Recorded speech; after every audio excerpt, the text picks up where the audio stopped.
Hello everyone, first time మన channel చూస్తుంటే subscribe చేసుకోవడం మర్చిపోవద్దు. వీడియోలోకి వెళ్ళినట్లయితే కాంచన దీపా కార్తీక్లతో అయితే మాట్లాడుతూ ఉంటుంది చాలా కోపంగా. ఏంట్రా ఇదంతా?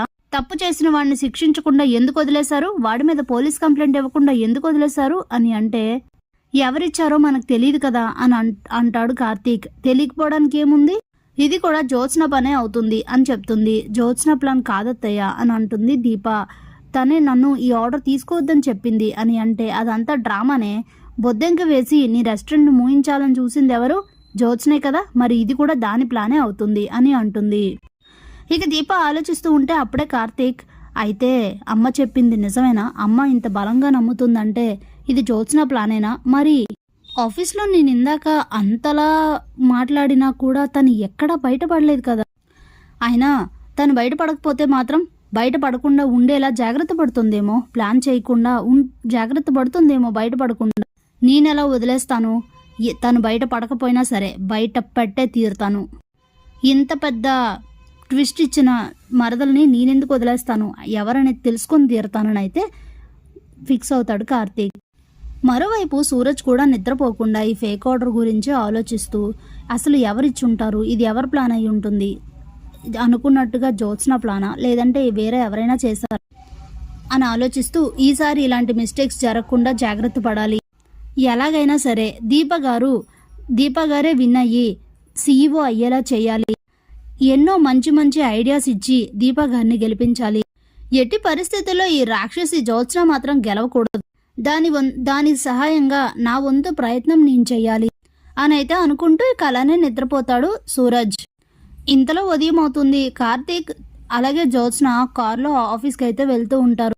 ఇక అప్పుడే జ్యోత్స్న, ఏంటి బావ ఏదో చేయబోతున్నాడని అనుమానంగా ఉంది, ఇంతకీ ఏం చేయబోతున్నాడు అని ఆలోచిస్తూ, ఏం చేయబోతే నాకేంటంట, నేనెందుకు టెన్షన్ పడాలి, ఇప్పుడు నేనేం చేశానని అనవసరంగా నేనెందుకు టెన్షన్ తీసుకోవాలి, మహా అయితే ఫేక్ ఆర్డర్ ఇచ్చింది నువ్వేనా అని అడుగుతాడు. ఫేక్ ఆర్డర్ ప్లాన్ నాది కాదు కాబట్టి నాకు సంబంధం లేదు, అలాంటప్పుడు నేనెందుకు టెన్షన్ పడ్డాం అని అనుకుని ప్రశాంతంగా కూర్చుంటుంది జ్యోత్స్న. ఏంటి పెద్ద మేడం గారు, ఇప్పటి వరకు మొహంలో ఏదో రంగులు రంగులు తిరుగుతూ ఉండేవి, ఒక్కసారిగా అంత ప్రశాంతంగా ఉన్నారు, ఏంటి సంగతి అని అడిగితే, ఏముంది బావా, ఏం లేదు, మైండ్ అంతా ప్రశాంతంగా ఉంది అని అయితే చెప్తుంది.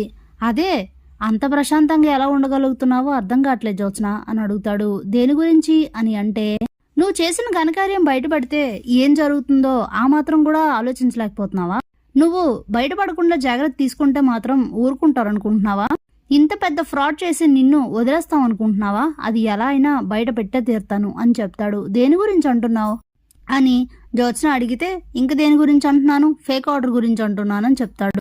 బావా ఒకసారి కార్ ఆపు అని చెప్తుంది. ఇక కార్ దిగిన తర్వాత, ఏంటి ఎందుకు ఆపమన్నావు అని అడుగుతాడు కార్తీక్. చూడు బావా, ఫేక్ ఆర్డర్కి నాకు ఎలాంటి సంబంధం లేదని చెప్తుంది. నువ్వు ఉన్నది ఉన్నట్లుగా ఒప్పుకుంటే నువ్వు జ్యోత్స్న ఎందుకవుతావు? ఇది నీ ప్లాన్ అని నాకు తెలుసు జ్యోత్స్న అని చెప్తాడు. బావా నీకు ఒకసారి చెప్తే అర్థం కాదా? నిజంగా ఇది నా ప్లాన్ కాదు, దీంట్లో నాకు ఎలాంటి సంబంధం లేదు అని చెప్తుంది. నమ్మించడానికైనా సరే ఒక అర్థం పర్థం ఉండాలి. నువ్వు ఏదంటే అదే నిజమని నమ్మేస్తాను అనుకుంటున్నావా? ఇంతకుముందు నువ్వు చేసినవన్నీ నేను మర్చిపోయాను అనుకుంటున్నావా? నీకు తప్ప ఇంకెవరికి ఆ అవసరం లేదు అని చెప్తే, బావా నన్ను నమ్ము, నేను చెప్పేది నిజం, నాకు ఫేక్ ఆర్డర్కి ఎలాంటి సంబంధం లేదు. ఈసారి ఇది నాకు కూడా షాకే, నాకు తెలియదు ఈ విషయం ఏంటనేది, ఎవరు చేయించారనేది నాకు తెలియదు బావా. నువ్వు నమ్మినా నమ్మకపోయినా ఇదే నిజం. అయినా సరే ఎంక్వైరీ చేయిస్తాన్నావు కదా, చేయించుకో, అప్పుడు నాకు సంబంధం లేదని నువ్వే నమ్ముతావు అని చెప్పి వెళ్ళి కారులో కూర్చుంటుంది. అప్పుడే కార్తీక్ ఆలోచిస్తూ ఉంటాడు. అంటే నిజంగానే ఇది జ్యోత్స్న ప్లాన్ కాదా అని అనుకుంటూ ఉంటాడు. మరైతే ఎవరు చేయించుంటారని ఆలోచిస్తూ ఇక కార్తీక్ జ్యోత్స్న ఆఫీస్కి అయితే వెళ్ళిపోతారు. ఇక ఆఫీస్లో వర్క్ చేసుకుంటూ ఉండగా సూరజ్ అలాగే కార్తీక్ ఇద్దరు మాట్లాడుకుంటూ ఉంటారు. ఏంటి బ్రదర్ కలవాలని మెసేజ్ పెట్టావని అడుగుతాడు కార్తీక్. ఫేక్ ఆర్డర్ ఎవరి ప్లాన్ అనేది తెలుసుకోవాలి కదా అని చెప్తే, నేను అదే ప్రయత్నంలో ఉన్నాను అని కార్తీక్ అంటే, నాకు జ్యోత్స్న మీద డౌట్ ఉంది అని చెప్తాడు సూరజ్. ఇది జ్యోత్స్న ప్లాన్ కాదు అనేసరికి స్టన్ అయిపోతాడు. ఏంటి జ్యోత్స్న ప్లాన్ కాదా అని అంటే, ఇది జ్యోత్స్న ప్లాన్ కాదు, ఇది జ్యోత్స్న చేయించలేదని తనే చెప్పింది, అలాగే తను చెప్పగానే నమ్మలేదులే, కానీ సరే ఎంక్వైరీ చేయించుకో, దొరికితే అప్పుడు చూద్దాము, నా ప్లాన్ కాదు, అప్పుడు నువ్వు అదే నమ్ముతావని చెప్తుంది, కాబట్టి ఇది జ్యోత్స్న పని కాదు, వేరే ఎవరో చేయించుండాలి, అయితే ఎవరనేది తెలుసుకోవాలని చెప్పి ఇక ఎంక్వైరీ స్టార్ట్ చేస్తారు. వీరభద్ర వచ్చి ఆ రోజు ఫుడ్ ఆర్డర్ ఇచ్చాడు కదా, ఇక తన నెంబరు ట్రేస్ చేస్తే స్విచ్ ఆఫ్ అని వస్తుంది. కానీ ఐఎంఈఐ నెంబర్ ద్వారా ఆ ఫోన్ ఎక్కడుంది ఏంటనేది ట్రేస్ చేసి పోలీసుల ద్వారా ఆ వీరభద్రను అయితే పట్టుకుంటారు. ఆ వీరభద్రను పట్టుకోవడానికి చాలా కష్టమైతే పడతారు. ఎందుకంటే 3 days 4 days అయితే పడుతుంది. ఇక అయినా సరే మొత్తానికి వీరభద్రను పట్టుకొని వాడి దుమ్ము దులిపేసరికి ఈ ఫేక్ ఆర్డర్ ప్లాన్ అంతా కూడా వైరాదని అయితే తెలుస్తుంది. వైరాగాడికి కాల్ చేస్తే ఆ నెంబర్ అయితే అసలు పనిచేయదు. ఇక వీరభద్రను గట్టిగా అడిగితే వాడు ఏ నెంబర్ అయితే వర్క్ అవుతుందో ఆ నెంబర్ ఇస్తాడు. కాల్ చేసి శివనారాయణ అయితే గట్టిగా అడుగుదాం అనుకుంటారు. నిన్ను ఎలా అయినా ట్రేస్ చేసి పోలీసులకు అప్పగిస్తానని చెప్తే నువ్వు నన్ను ఏం చేయలేవు, ఎందుకంటే నువ్వెంత ట్రై చేసినా నేను నీకైతే దొరకను. ఇలాంటిది ఏదో జరుగుతుందని నాకు కూడా తెలుసు కదా, అందుకే నా జాగ్రత్తలో నేను ఉంటాను కదా అని అయితే చెప్తాడు. ఇంకా అప్పుడు జరిగిపోయిన దానికి ఇప్పుడెందుకు ఇంకా రివెంజ్ తీర్చుకుంటున్నావు అని అయితే అడుగుతాడు శివనారాయణ. ఎలా వదిలేస్తాననుకుంటున్నారు? ఇదంతా మీ మనవరాల మీద కోపం. మాకు తేల్చుకోవాల్సిన లెక్కలు చాలా ఉన్నాయి. తన గురించి ప్లాన్ చేస్తే అది దీపా గారికి రివర్స్ అయింది. అయినా సరే సక్సెస్ అయింది కదా, మీకేం 20% నష్టం, మంచిగా ప్రాఫిట్లోనే ఉన్నారు. ఇంకా మీకేం ప్రాబ్లం?